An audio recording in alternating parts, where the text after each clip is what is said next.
mashallah does 100% mashallah charity. Whatever you give to your sadaqah, the God, that is 100% given to the poor and needy people. Allah subhanahu wa ta'ala is going to inshallah show you that day. Bismillahirrahmanirrahim. Just before we show the video clip, I'd like to say Jazakallah khairan for everyone attending the program, all brothers, all sisters, and our elders and respected scholars.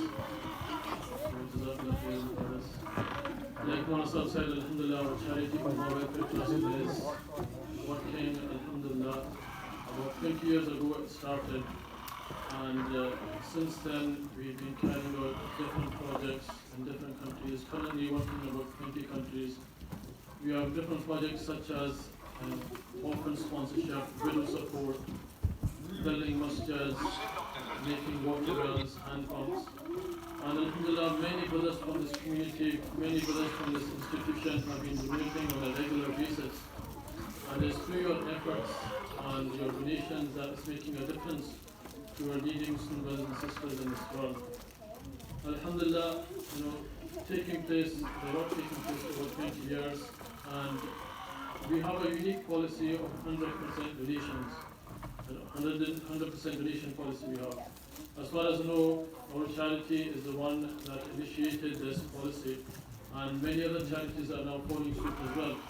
So that means that every pound donor donates, every penny that will be donated will be used for the charitable cause. So somebody gives us sadaqah, zakat, will be used for the charitable cause. Nothing will be taken away for administration purposes.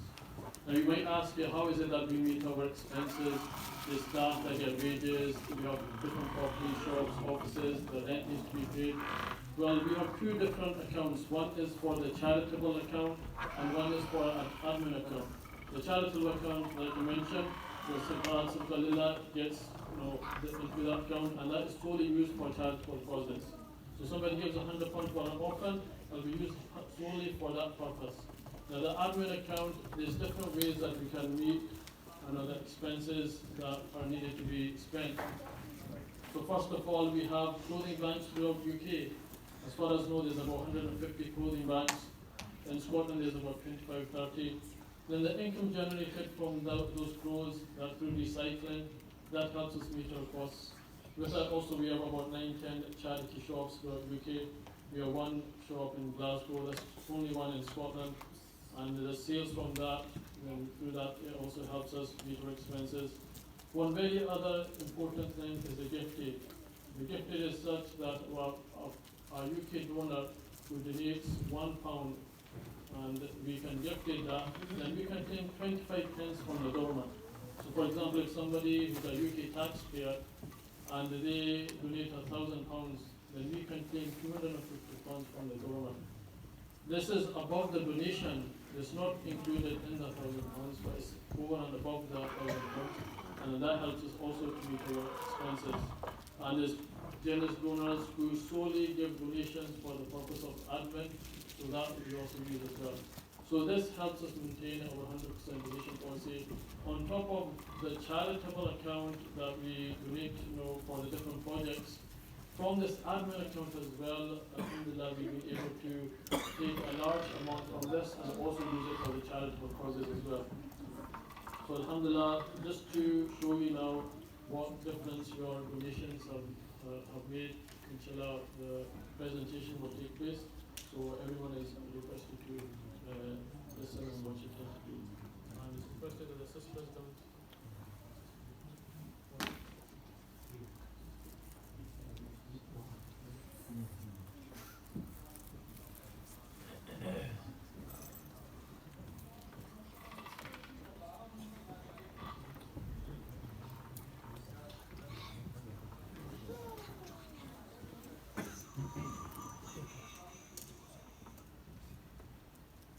जो local भाई हैं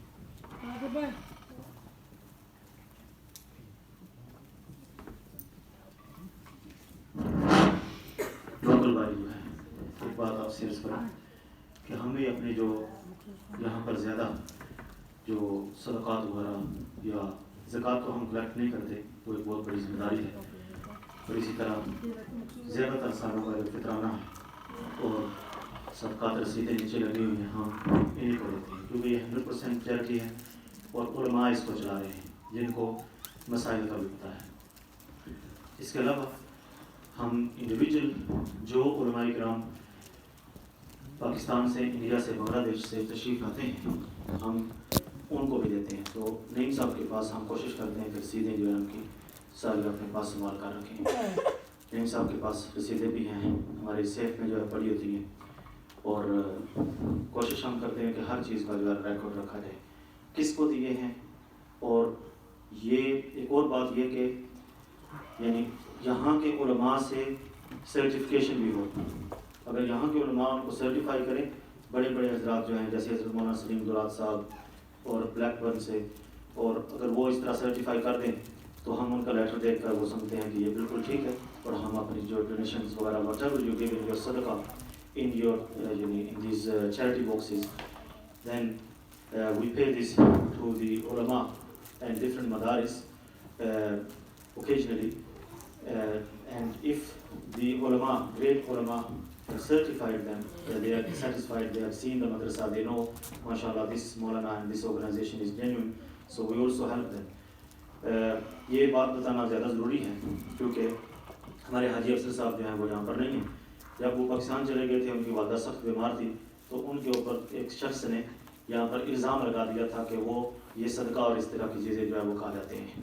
تو یہ ایک بہت بڑی بھیانک چیز ہے کہ جو اتنا مخلص آدمی جو ہے اور جو اتنا مسجد کے لیے کوئی بھی کام جو ہے کرنے والا، تو اس کے اوپر ایسا الزام جو ہے لگا دینا، تو اللہ تعالیٰ ہمیں ایسے الزامات سے بچائے اور مسجدوں کے ساتھ مخلص ہو کر ان کی خدمت کرنے کی توفیق نصیب فرمائے۔ جزاکم اللہ۔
Shelter replacement, we helped educate donations to Ummah Welfare Trust. And in Yemen, where millions have been left just one step away from famine, Ummah Welfare Trust has assisted over 25,000 families with life-saving food provisions. نشكر جمعية الأمة الخيرية على ما ساهمت وقدمت من تحميل خيري للأسر الفقيرة خاصة في هذه الظروف الصعبة التي تمر بها بلادنا العصيبة، وذلك استنادا إلى قول النبي صلى الله عليه وآله وسلم: والله في عون العبد ما كان العبد في عون أخيه.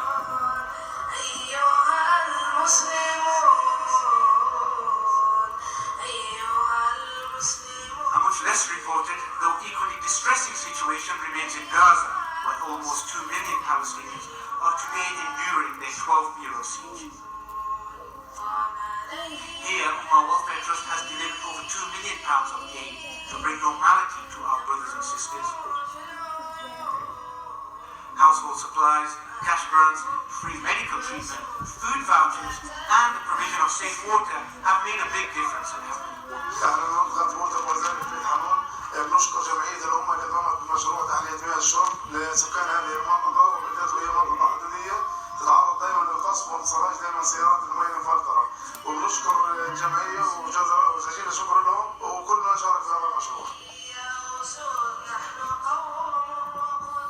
Further into Asia, Ummah Welfare Trust has spent over £6 million helping families in impoverished Afghanistan.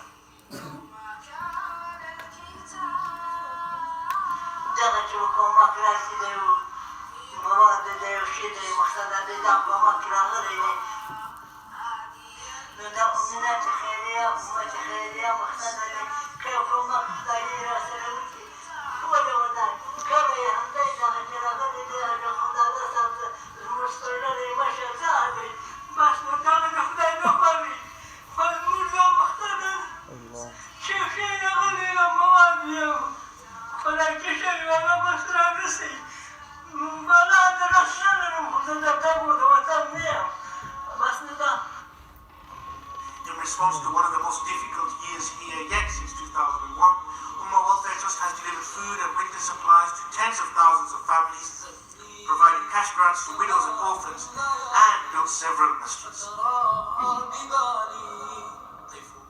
For our Rohingya brothers and sisters, close to 1 million of whom remain in limbo in Bangladesh, Ummah Welfare Trust has helped and rehabilitated over 170,000 of them in the past year.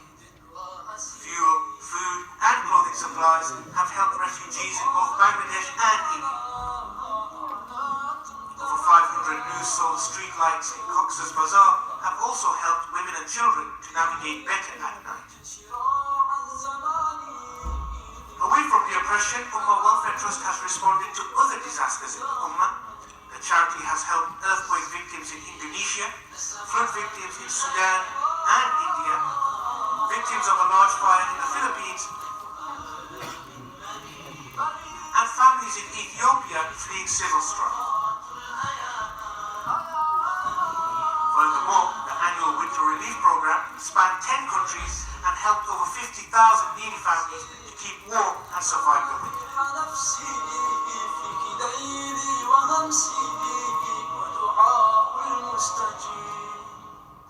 Alhamdulillah, in all, over £10 million has been spent responding to emergencies around the world.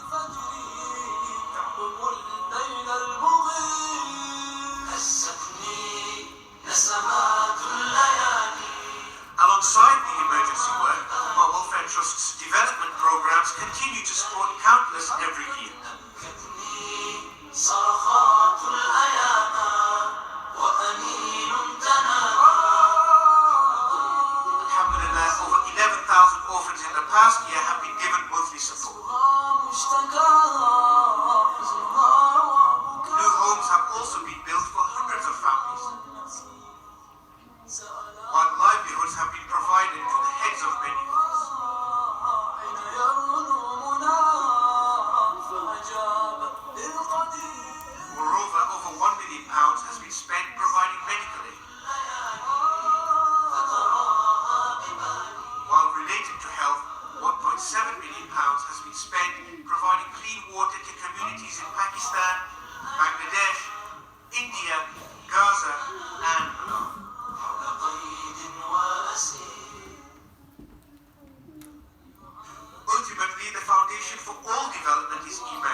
months back ago, the foundation was laid by Sheikh Ahmed Ali from Bradford, UK.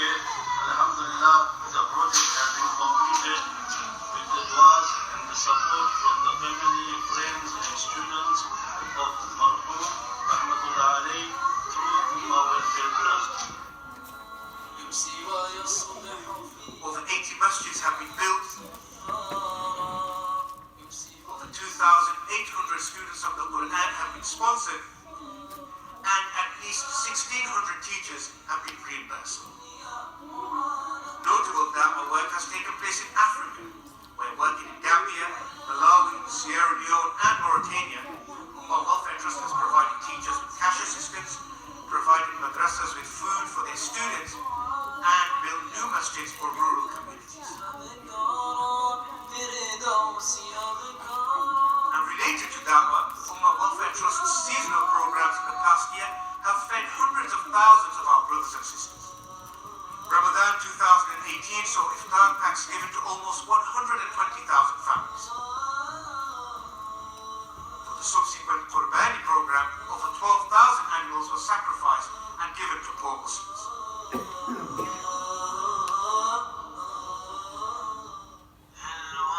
In total, around 3.5 million people have benefited from Ummah Welfare Trust's relief efforts since last Ramadan.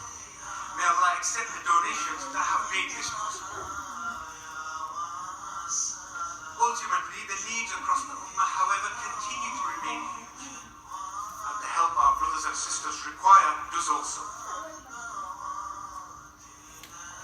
So join Ummah Welfare Trust in continuing to meet these challenges and bring about positive change for future generations.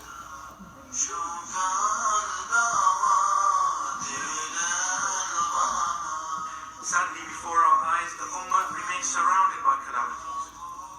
Whole lands remain destabilized. Mass hunger and homelessness abounds. The new trials outweigh even the old ones. Today, Muslims in Kashmir, Syria, Turkestan and elsewhere are flooded with waves of oppression. The Ummah, however, is one in faith, religion, happiness and sadness. We here must work hard, therefore, to uphold its rights. Through the vehicle of Ummah Welfare Trust, we can do this, inshallah.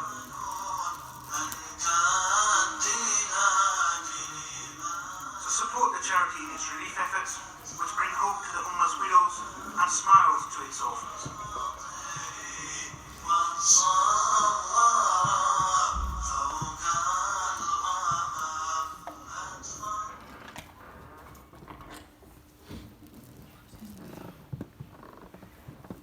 Jazakumullah. अभी वापस member के करीब तशरीफ ले आए.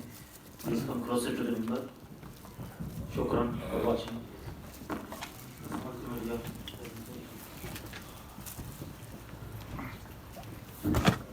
जैसा कि मैंने आपके सामने अर्ज किया है कि अगर आप एक पैनी भी देते हैं या 1000 पाउंड भी देते हैं तो आपका जो 100% पैसा है वो गरीबों की तरफ में जा रहा है. और अभी इंशाल्लाह ताला जो एक अजीम सानिहा उम्मत को पेश आया है वो हमारे हज़रत मौलाना यूसुफ मुताला साहब जो बहुत सारी दीनी कामों के अंदर मुजद्दिद की हैसियत रखते थे. अल्लाह सुब्हानहू व तआला ने उनको हमें उनके फैज़ से हमें उनकी बरकत से यानी ज़ाहिरी तौर पर महरूम फरमा दिया है. ये सारे के सारे जो काम आप देख रहे हैं, हलाल गोश्त का यहाँ पर काम है, मदारिस का, मकातिब का, ये वेलफेयर का, ये सारे के सारे उसी शख्सियत की मरहूनी मेहनत है. अल्लाह सुब्हानहू व तआला दुआ करते हैं कि हमारी हज़रत को करवट करवट राहत नसीब फरमाए. अल्लाह में अल्लाह सुब्हानहू व तआला उनके दर्जात को बुलंद फरमाए.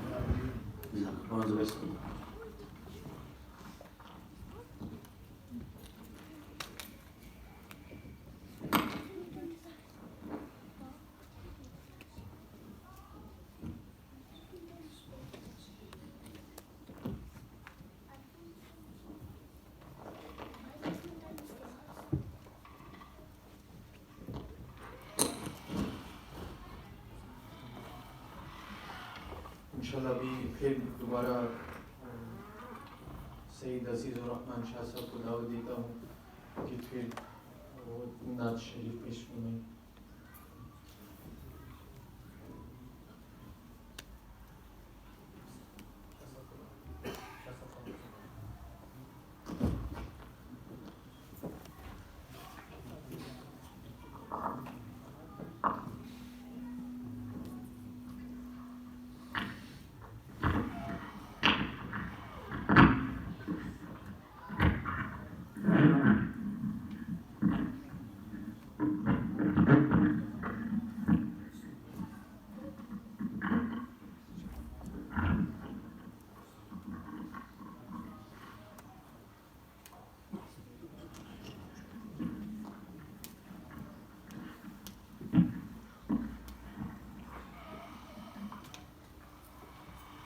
درود پاک پڑھ لیں. اللہم صلی علی سیدنا مولانا محمد وعلی آل سیدنا مولانا محمد.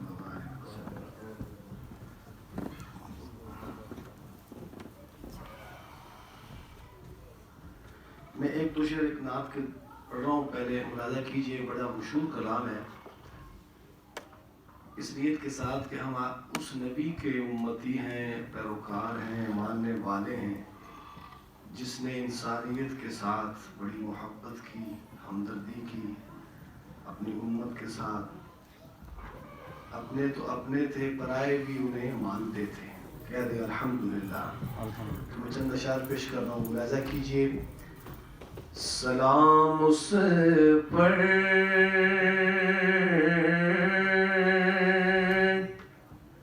کہ جس نے کی دستگیری کی. کہہ دیں سبحان اللہ. سلام اس پر کہ جس نے بے کسوں کی دستگیری کی. سلام اس پر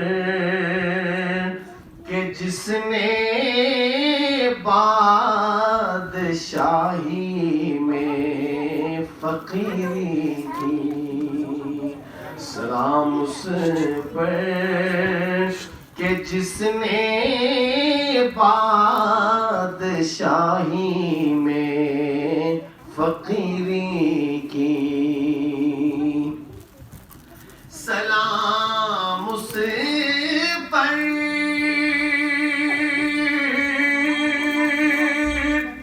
کہ جس نے خون کے پیاسوں کو قبائیں دیں.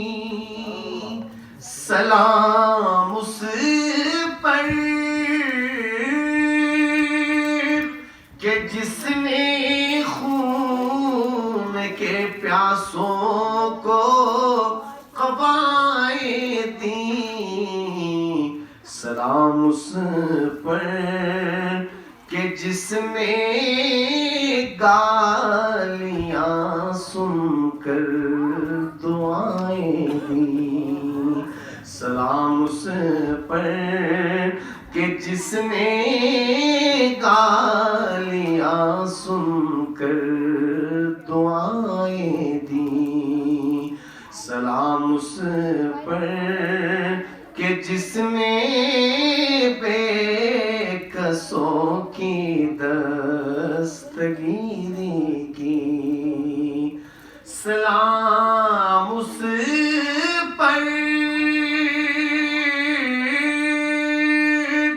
کہ جس کے گھر نہ چاندی تھی نہ سونا تھا. سلام اس پر کہ جس کے گھر نہ چاندی تھی نہ سونا تھا.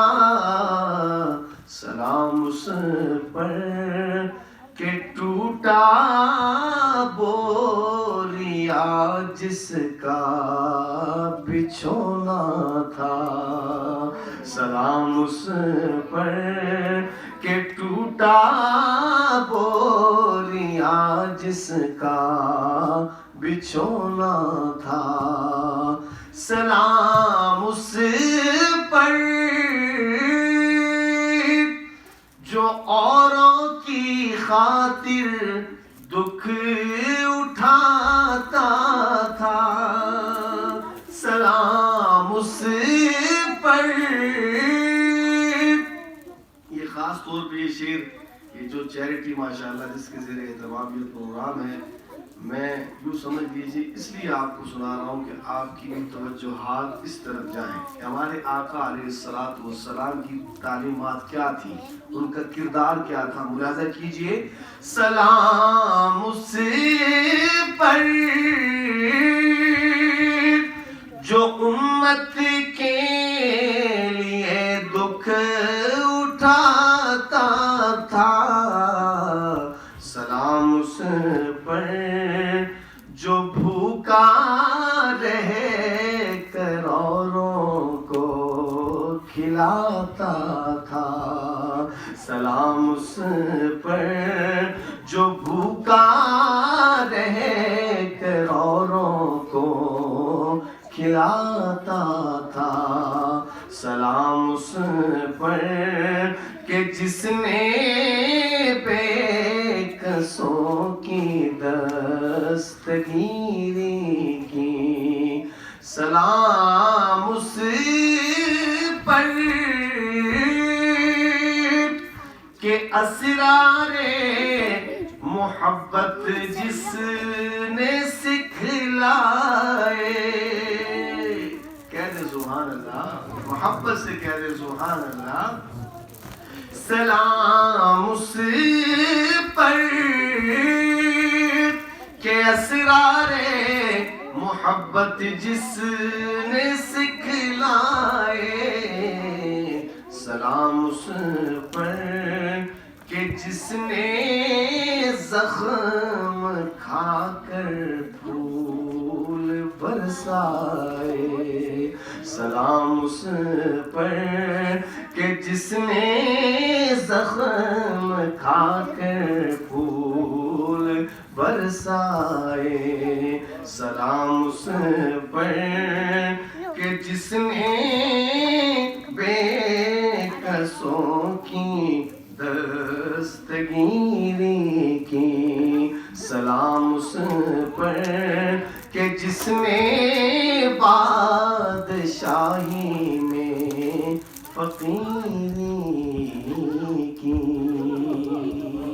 اور دو تین شعر میں ایک اور کلام کے پیش کر رہا ہوں ملاحظہ کیجیے گا آپ کو ترغیب دینے کے لیے ماشاءاللہ آپ ایسے بڑے آپ محبت کرتے ہیں آپ ماشاءاللہ بے قصوں سے اور ضرورت مندوں سے لیکن میں چند اشعار اسی مناسبت سے پیش کر رہا ہوں. ملاحظہ کیجیے شاعر کہتا ہے بھلائی کر بھلا ہوگا برائی کر برا ہوگا بھلائی کر بھلا ہوگا برائی کر برا ہوگا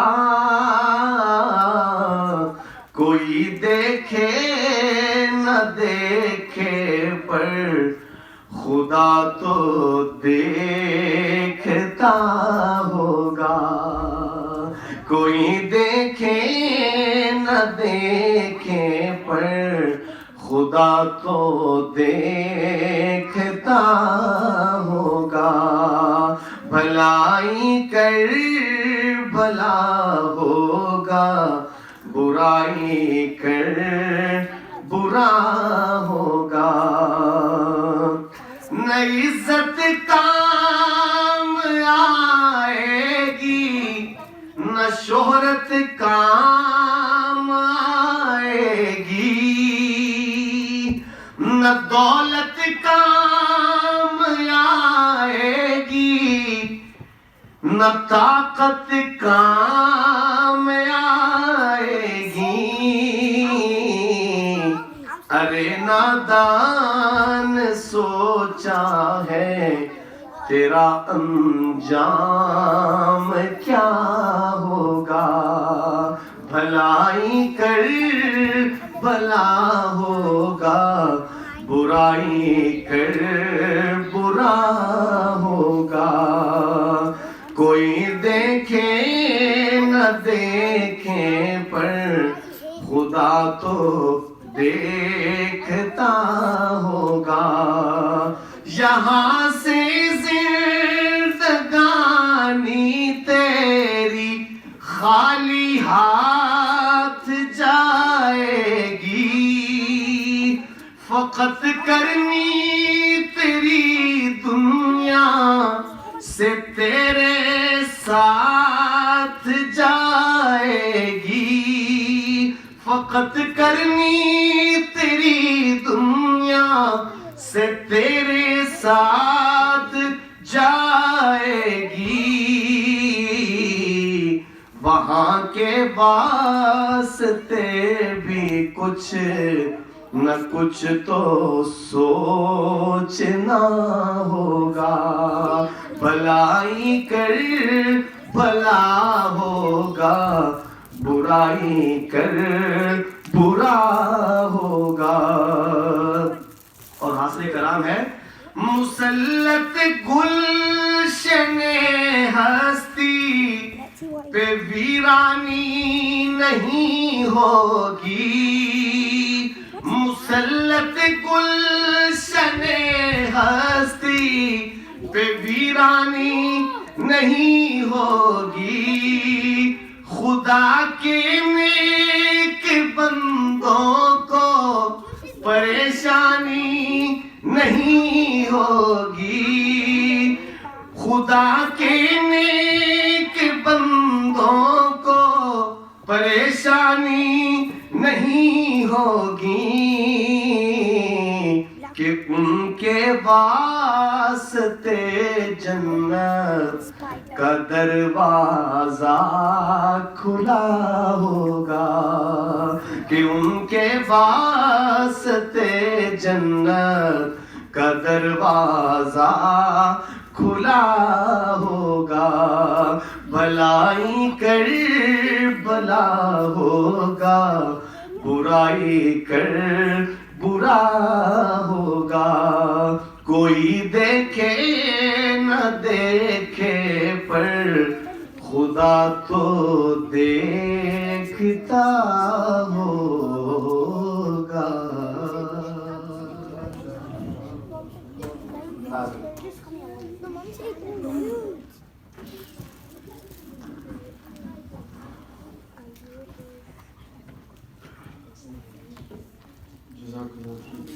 Inshallah,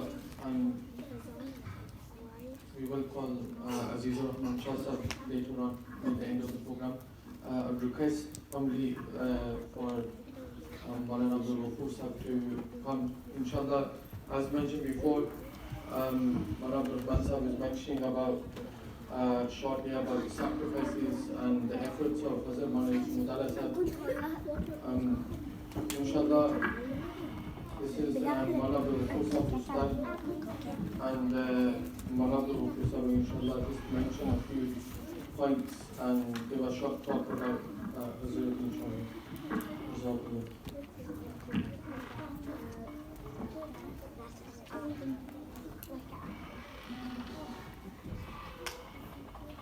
الحمد لله وكفى وسلام على عباده الذين اصطفى أما بعد.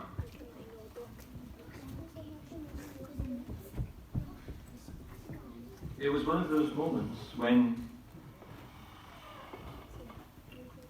the world stands still and you don't believe that it's actually happening. It's Mississauga, near Toronto. It's the Jami Masjid. The ghusl has been performed and the crowds are coming in to take that last glimpse of that gleaming face. Though dark in complexion naturally, appearing whiter than white on that day, by the testimony of hundreds, thousands, the janazah is yet to be performed. The adhan for Zuhr is yet to happen. It's these moments In Toronto, this is midday. In Mississauga, this is midday. And by the way, the Imam of the Masjid being one of Hazrat's students too. Simultaneously, in Pakistan, the nephew of Maulana Amin Safdar Bukhari Rahmatullahi sees a vision about the same time that this is happening, almost simultaneously, in which he sees that there's some hustle and bustle. There's a jalsa, a gathering in Al-Mala'ul A'la. Al-Mala'ul A'la, upar ki majlis, asmanu ki majlis, gathering of the malaika, gathering of the heavens. And here we'll stop for a moment to understand what Al-Mala'ul A'la is, as far as we can.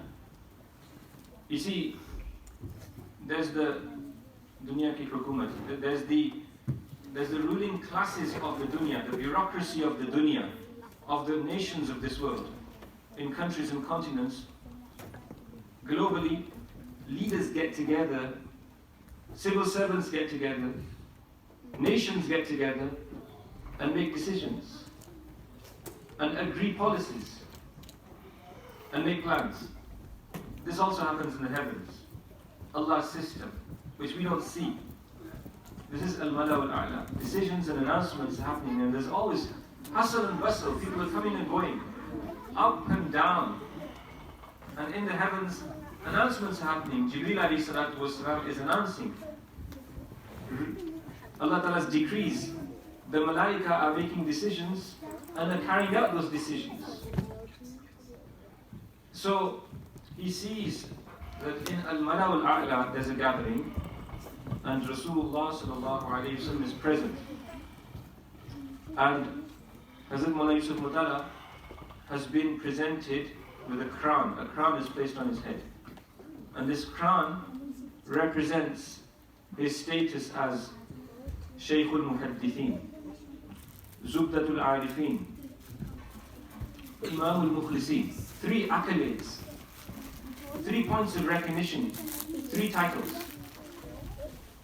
Shaykhul Muhaddithin, which implies that in our era, in the world, our Shaykh was the Shaykh of the Hadith scholars. And this is no surprise. If you look at the fact that when he set foot on this soil, in Europe, in the United Kingdom, in the Western world, the Sahih of Imam Bukhari rahimahullah was taught nowhere in this part of the world, neither in Europe nor in America nor in Canada. And when Shaykh passes away, the last thing he does is Bismillah of Sahih Bukhari in a new establishment in Toronto, in Mississauga, Madaniya Academy. You can listen to the Hadith lecture. And he passes away in a situation in which there are hundreds, if not hundreds of places and occasions when the Sahih of Imam Bukhari is being taught in the Western world, and through the fruits of his own labors. Shaykh al-Muhaddithin, he's produced so many. And Zubda, see in English we say the cream of the crop. But in Arabic the word is even more refined. What do you take from milk? You take cream. What do you take from cream? You take butter. Butter is Zubda. Zubdatul Arifin is the cream of the crop of the pious. The Arifin, people who recognize Allah subhanahu wa ta'ala. So Hazrat was given the title of being the cream of the crop. The pious people, their elder, their leader, their essence, the salt of the earth. And Imam al-Mukhlisin is especially interesting in this vision. It's especially interesting. Imam is the leader and the hero, the champion. Talking about hero, see, this is not a talk that you can plan. Maulana Ashraf Muqaddam from Leicester once reported this some years ago. He was with Hazrat at a hospital appointment, and he related to Hazrat the dream. I relate it without his permission. I'll have to seek it afterwards. And he related a dream to Hazrat in which Hazrat is on the podium and he's raising the World Cup, like the football players in a dream. He's raising the World Cup before the whole world. And he related it to Shaykh, and Shaykh began to cry, and he began to weep, and the crying went on for a long time. He didn't explain the explanation of this dream. Perhaps this vision of the crown explains it. These are the salt of the earth. These are the heroes. So the Imam is the hero, the champion. Imam al-Arifin, Imam al-Mukhlisin, see Ikhlas, which is the essence of Iman and Tawheed, and Suratul Ikhlas. Ikhlas is when you do everything only for the sake of Allah subhanahu wa ta'ala. And as Shaykh Zakir rahimahullah said, it's the first step of tasawwuf, and the last step of tasawwuf, the last stage is ihsan. Through ikhlas you reach ihsan. So a man who does only, whatever he does it only for the sake of Allah. To be called, to be crowned with being the chief of the mukhlisin. And we saw this in our lives. Shaykh was, you could never, a friend of mine was mentioning in London, he stood up to introduce Shaykh. And he said on the microphone, Alhamdulillah. And he was about to say that Hazrat is here, and Hazrat took the microphone from him because he didn't want to be praised. He would get annoyed when people would praise him in public or even privately. He wouldn't have anyone praise him. And he would run away from crowds. Maulana Umair, our colleague from Glasgow, mentioned that in Masjid al-Nabawi al-Sharif, Hazrat was entering and someone forcefully took his shoes and placed them on the rack, and Hazrat wasn't too pleased. On the way out, he took the man's shoes, and the man was very embarrassed. He said, "You're taking my shoes." He said, "You did it to me, I'm doing it to you." This man who is known around the whole world, I can tell you another story. This is from Hazrat Khadim. When Hazrat attended the big Ijtima in Blackburn, in Dewsbury, he was worried that the crowds would recognize him. So he was wearing a top, Hazrat, down to earth with a hoodie. He threw the hoodie over his head and he began to walk with a swagger to appear from behind like an ordinary young man. This was Hazrat. He didn't want a crowd behind him. He didn't like it. He wanted to walk like an ordinary man. He didn't want people to rise for him when he entered. Imam al-Mukhlisin. He didn't want recognition. He didn't want recognition. People used to refer to Hazrat as Hazrat. He used to say, Hazrat Wala, and Hazrat used to say, I refer to myself as Hazrat Wala. One of remorse and regret. So this crown is being placed on his head. Now, what does this do? It tells us that even before Hazrat has been entrusted to Mother Earth, and the turbat, the soil, has been placed over him, even before this has happened, even before those crowds of people in the janazah, I never saw so many people cry in the janazah in my life. Those people who cannot even maintain the salah is breaking because of the crying. Safo ki safe namdida hai, the chests are heaving. Har ek apni kaifiyat mein gum. Such a janazah, even before this happens, Rasulullah is crowning Hazrat in Al-Mala wal-A'la with these accolades. Shaykh al-Muhaddithin, Zubdatul Arifin, Imam al-Mukhlisin. So what did the man do? What did he do? Now, I can only pick up on a few aspects, and this discussion will continue for generations. Our Hazrat is the history of the Western world, the history of this past and future century. The impact of his work, the impetus, may Allah cause the work to increase. Say Ameen, and to bear fruit continuously till the day of Qiyamah. So what was his passion? What was he? Well, we spent our lives trying to work him out. These men, you can't suss them out. You think you know them, and then you're surprised. And then you think you know them, and then you're surprised. Which face do we present? Which aspect? But let's look at some quintessential lessons which will be of benefit for us. So, for example, talking about the study of hadith, Hazrat would say, in fact, let's go back. Maulana Islam al-Haq Sahib rahmatullahi, Shaykh al-Hadith of Darnbury, passed away in the mid-90s, Medina Munawwara. When he would do the Khatam of Bukhari, Sahih Bukhari, in the Jalsas, he would say that this book of Imam Bukhari, Al-Jami al-Sahih, is Zindagi ki kitab hai. It's a book of life. And it says, though Imam Bukhari tells us at the start, Innamal a'malu bin niyat, actions are according to intentions, this is how you must proceed in your life. And then in the last hadith, Kalimatan, the Imam Bukhari is telling us that any words which imply Tawheed, Maulana Islam Sahib used to say, any words which imply, because Rasulullah said, Man kana akhiru kalamihi la ilaha illallah dakhala al-jannah. Whoever's final words are la ilaha illallah will enter into Jannah. So Imam Bukhari is saying that any words which amount to the same meaning, उसी माने कि कोई भी कलिमात हों जो कलिमा और तौहीद पर दलालत करते हैं, उसके लिए भी यही बशारत है. इसलिए कलिमातानी, he finishes the book of Hayat with, which is the book of Imam Bukhari, the whole Sahih al-Jami Sahih, he finishes it off with this hadith. Subhanallah wa bihamdihi, Subhanallah al-Azim. Subhanallah is nafi, it's la ilaha illallah, it's tanzih, and ithbat illallah wa bihamdihi, Sifat Kamal ka ithbat. So basically, that Subhanallah bihamdi Subhanallah al-Azim amounts to the same as La ilaha illallah. It's the share of the same. Now, this last section of Sahih Bukhari, Imam Bukhari's book is full of subtleties. This last section, this is why we are amazed when people think they can read a translation and become a muhaddith. فَإِنَّا لِلَّهِ وَإِنَّا إِلَيْهِ رَاجِعُونَ. This is why Allama Khalid Musab says, it's not a book of hadith, it's a book of fiqh. Fiqh al-Bukhari fi tarajimihi, yes?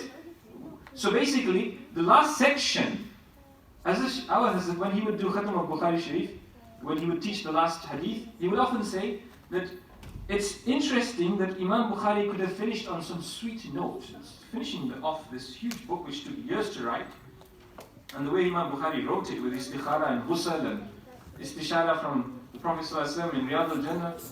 So why not finish it off on some sweet note? But Imam Bukhari finishes off Kitab al-Rad al-Jahmiyyah. He writes the book, the final chapters are in rejection of the sects which have become heretical in the Ummah. So Imam Bukhari is more concerned with rejecting the heretical beliefs which are entering into the fold of the Ummah through the intellectual classes, rather than some sweet note.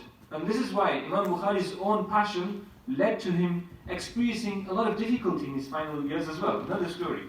So Shaykh asked Shaykh, he says, why did he do this? Because this is the point. We need to understand that it's all very well never to go on the offensive when you talk about deen. But what happens when you have to preserve your iman and you have to tell people? See, even the BBC acknowledged that one of Hazrat's chief achievements is his work on Khatm al-Nubuwwah, on the finality of Rasulullah's prophethood, on raising the profile of this Aqidah in the United Kingdom. Let not the people who hold any alternative belief feel that Hazrat is gone. There are hundreds and thousands like him in the world today, who will continue that work, inshallah. So basically, Hazrat worked to preserve our iman with so much wisdom and hikmah. And this is one of the lessons. I'm just going to have a short amount of time. Believe me, I've never been daunted in a serious way by the microphone the way I was today. I had no idea, and I didn't know that I was over. You know, if you have buried your mother and you have to keep talking about it, this is how Hazrat's janazah was for us. It was nothing less than that. And when you start talking about Hazrat, if you've had any connection with him, then you know old wounds are opened in your heart, which can never be repaired. Those scars, perhaps they will be the source of our salvation. So basically, one of the lessons is preservation of Aqidah, whether it relates to Khatm al-Nubuwwah or the status of the Sahaba radiallahu ta'ala. Today, and we're in the month of Muharram, Hazrat passed away on the 10th of Ashura. Say Subhanallah. And he spoke about the Ahlul Bayt all through the last Ashura of Ramadan in his talks. And during those days, Hazrat saw Rasulullah in a dream. And he saw Rasulullah is crying and the tears are full of blood. And he's saying to Hazrat, Ke aakhiri majlis se hain, maza le lo. Enjoy these final majalis. It's published, you can listen to Hazrat's own words. And they were the final majalis. This Ramadan was the final Ramadan. And Hazrat passed away in his love for the Ahlul Bayt. He passed away on the day of Ashura. Subhanallah. So basically, Hazrat's defense of the Sahaba and the Ahlul Bayt. This is another chapter of Hazrat's life. His defense of his respect and love for anyone from the Sadat, from the Sadat, from the family of Rasulullah sallallahu alaihi wasallam. And his defense of the Sahaba radiallahu ta'ala, be it the Khulafa Rashideen, be it Sayyidina Muawiyah radiallahu. You know, I read Imam Nawawi rahimahullah writes in the biography in the section Tahzib al-Asma wal-Lughat. He writes that Sayyidina Muawiyah radiallahu anhu, in his final moments, he made a wasiyah. He had a hair of Rasulullah sallallahu alaihi wasallam. And he said, when I pass away, place it between my tongue and my mouth, here. And he said, then just bury me and leave me to Allah subhanahu wa ta'ala. So Sayyidina Muawiyah's love for Rasulullah sallallahu alaihi wasallam. So Hazrat, his passion for defending the Sahaba, and this too is something we need to continue as part of his legacy. Defending the reputation of the friends and companions of Rasulullah sallallahu alayhi wasallam, Allah Ta'ala doesn't make mistakes. In Allah's plan, nothing goes wrong. It's no coincidence that even today, Siddiq and Farooq are resting with Rasulullah sallallahu alaihi wasallam. And in a straight line towards Baqi, which is now part of Baqi, you have seen Uthman radiallahu anhu. It's no coincidence. Even today, अपनी आराम गाहों से भी ये निदा वो शेखैन और सैयदना उस्मान की आराम गाहों से भी ये निदा आ रही है कि यानी इस आलम में भी हम हुजूर के साथ हैं. उस वहाँ भी वफात थी, यहाँ भी ताल्लुक़. There's no separation. You can't, if you do so, the fallacy of your false claims about the Sahaba do not hold up. They don't hold any water. So this is another aspect of Hazrat's life. Then we can go on. Those who try to modernize Islam by reinterpreting key teachings of Rasulullah sallallahu alaihi wasallam, this appealing intellectual movement for some in the form of Tafhim al-Quran, and the work that Hazrat always did, he openly rejected some of those terrible interpretations which put the waswasas of rivers and of ilhad into the hearts of people. If you want to read on this subject, open the Fatawa of Mullah Rashid Ahmad al-Jani. He says, I couldn't even read some of the stuff he's written when I wanted to review my fatwa. It was so painful. Some of the things he said about the Sahaba. Read Mufti Taqi Saab's Hazrat Muawiyah ke Tarikh.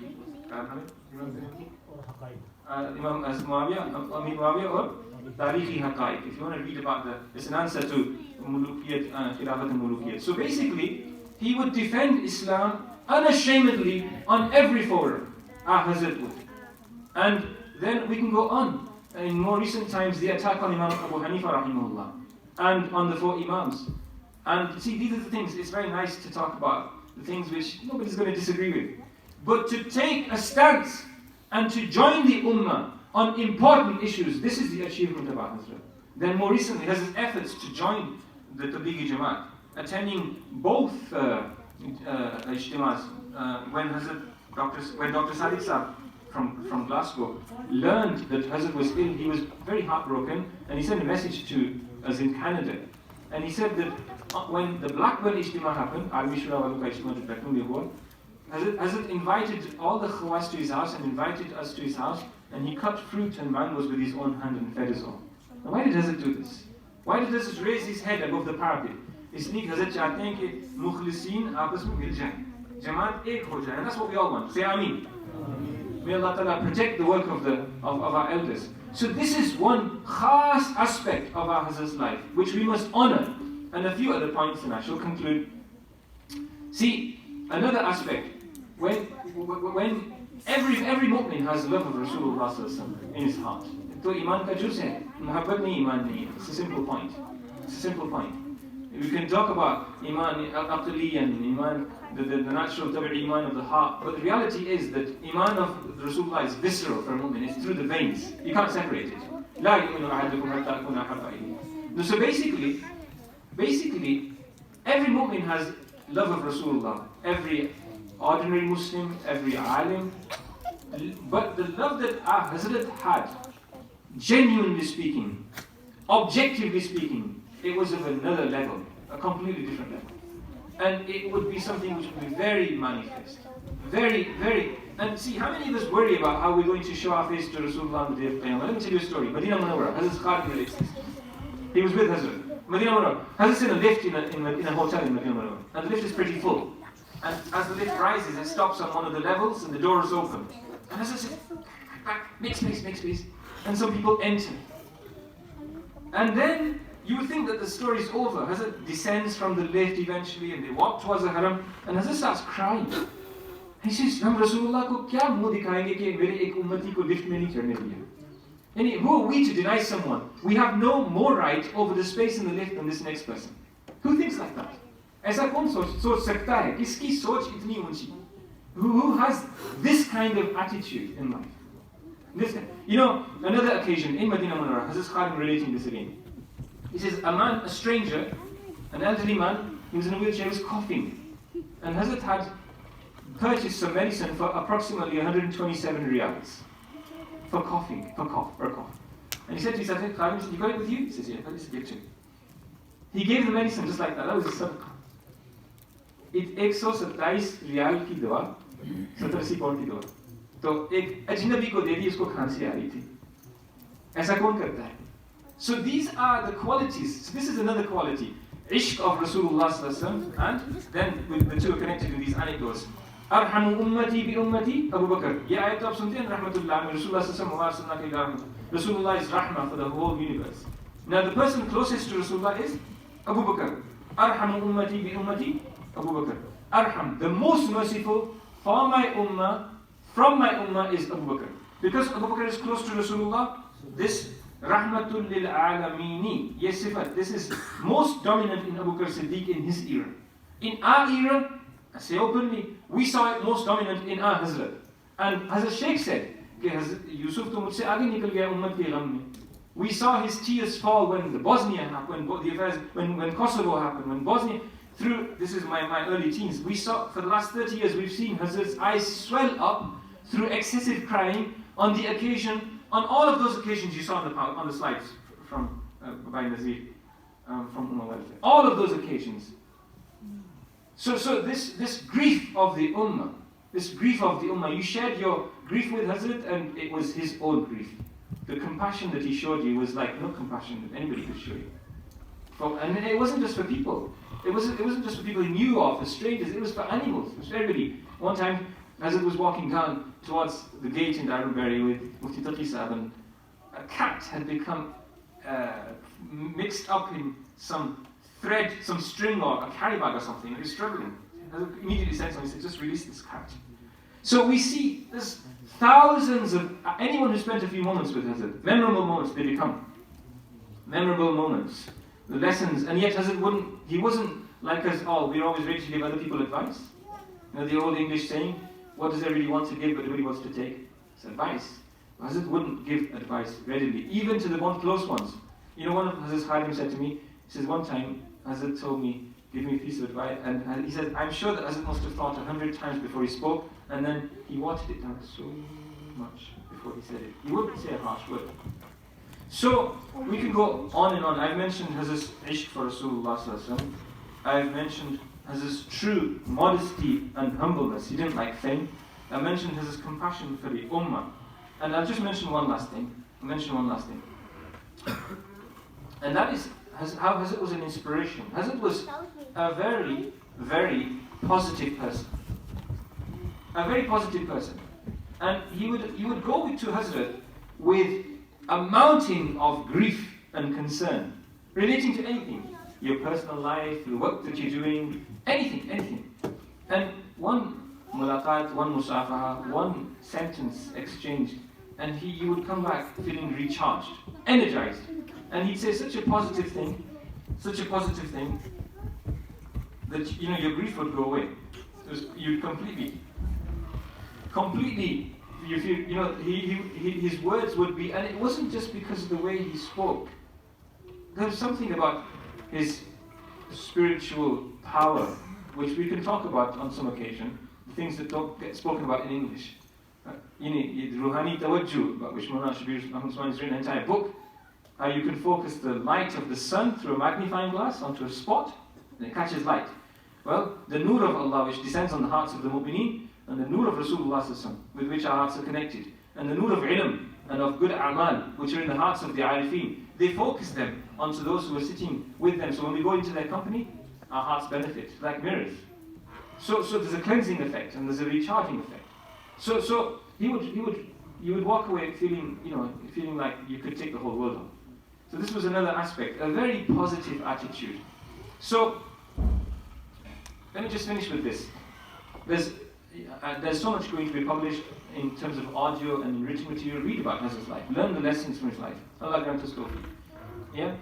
But let me finish with this. You know, when Hazrat's ghusl, which I started with, was being given, you can imagine Hazrat was ill for 2 weeks. Rasulullah was ill, Maradul Wafat, for 2 weeks.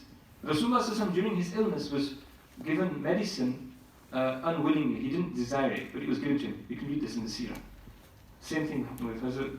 The hospitals were feeding him through it. a tube which made him very uncomfortable. And when the ventilator was removed, Hazrat's face was visibly relaxed. Everybody who was there saw it, visibly relaxed. And when the tubes were removed, so when and then Hazrat Rasulullah improved, the health improved. Sayyidina Abu Bakr became so optimistic, he took permission. Ya Rasulullah, can I go visit my family briefly? He took permission, went home, and Rasulullah passed away. You know, on Wednesday, everybody thought, as it's Thursday night, everyone thought Hazrat was going to pass away tonight. And Mawlana Rashid, one of Hazrat's Khuddam, Mawlana Rashid from Portugal, he was so aggrieved that day that he wouldn't speak the whole day. He was in dead silence. There was a stone on his heart, and he won't eat anything. The next day, he was laughing, smiling. Everybody was so happy. Hazrat's actually, the heart rate had gone up. The same thing. ये मुनासिबतें, ये लताएफ, ये इख्तियारी नहीं होती. And then actually what happened is Hazrat then passed away a couple of days later. And another of Hazrat's Khadim said, Hazrat's waiting for Monday. It was correct. The sun set, Monday night came, Hazrat passed away. Rasulullah passed away on Monday. So the point I wanted to relate to you, and I'll close. The point I wanted to relate to you is the Khuddam, and Hazrat made a wasiyat about who should bathe him. Subhanallah. It was Canada, a foreign land. They were all there. By coincidence? No. Hazrat ki dua qabul hui. Many of them made their way. Some were going to return that day and prolong their seats. Jin ki wasiyat ki, they were all there to bathe Hazrat. Hazrat didn't want a big funeral. Part of his humbleness, he expressed this. And Allah arranged such that he wouldn't have a big funeral. A few thousand people. In the UK it would be 10,000 people. So when Hazrat, the people who were heartbroken, they'd watched Hazrat day by day. And he had received news that a couple of hours earlier, Hazrat passed away. जब वो खालिद गुस्ल देने गए तो जो कैफियत वहाँ उन्होंने देखी जो उनका मुशाहदा हुआ उसकी वजह से उनका गम खत्म हो गया. We saw him smiling. तो हुआ क्या? Hazrat just passed away. He's very ill. He's looking very pale. After he's passed away, now Hazrat's looking very healthy, very athletic. There's no sign of illness on his body. His body is still warm. It's soft. Fragrance is emanating. He's smiling. And this smile, you know, Mawlana Abdul Rauf Dandi was with us there, and he said, did you see the smile? He says to a friend, he didn't say anything. He said, come with me. He took him back. This is just after the ghusl. He said, stand here and look. And he looked, and it was a very clear, the same smile Hazrat would give you. Everybody saw it. This is not, ये दो चार बंदों की बात नहीं. ये नहीं होता ना कि जिससे मोहब्बत हो तो मुबालगा करते हैं लोग. मुबालगा का किस्सा नहीं. So basically, Hazrat was smiling, and Hazrat had a dark complexion, naturally, and Hazrat was what you saw, tall, dark, and handsome. Yet, when Hazrat passed away, he was looking white, and not just his face. يوم تبيض وجوه وتسود وجوه. तो दुनिया में भी अल्लाह वालों के चेहरे चमकते हैं. You know, basically, so he was glowing, and his head was leaning towards the right, which means when we buried, so what can I say? For those who knew Hazrat, their hearts will, they'll cherish those memories, and they'll spend the rest of their lives talking about it. And for those who didn't, there's so much to discover. I hope I've said enough to inspire you to become interested in someone, who's favored us all, benefited us all in a dini sense. May Allah raise us as ranks in the hereafter and grant us tawfiq to live up to his legacy and to join him in the hereafter. Wa akhiru da'wana and alhamdulillah.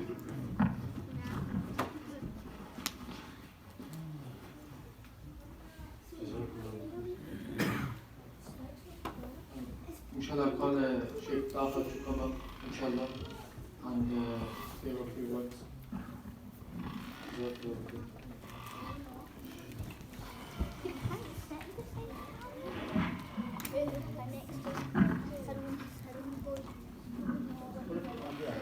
Please come closer. English beyond, inshallah. Please come forward. This beyond is regarding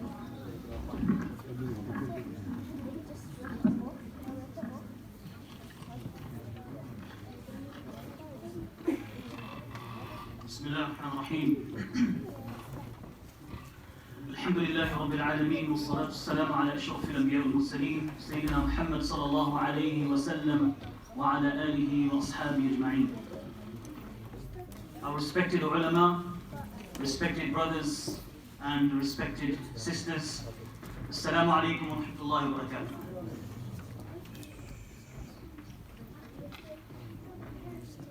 Firstly, I thank our brothers and sisters of Wisho